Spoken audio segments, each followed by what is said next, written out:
শ্যামলী চন্দ্রাশিসের গায়ে হলুদের অনুষ্ঠান শুরু হয়ে গেছে।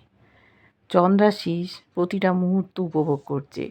শ্যামলীকে পা দিয়ে এক ধাক্কা মেরেছে, বলছে এই সময় থেকেই তো আমাদের কাছে আসার সময়টা শুরু হলো। বিরক্ত হচ্ছে শ্যামলী, সরে যাচ্ছে, বলছে তুমি সরে যাচ্ছ কেন?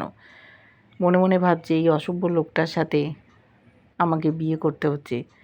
সমস্ত কিছু শেষ হওয়ার আগে আমি স্যারের মুখটা একবার ভালো করে দেখতে চাই।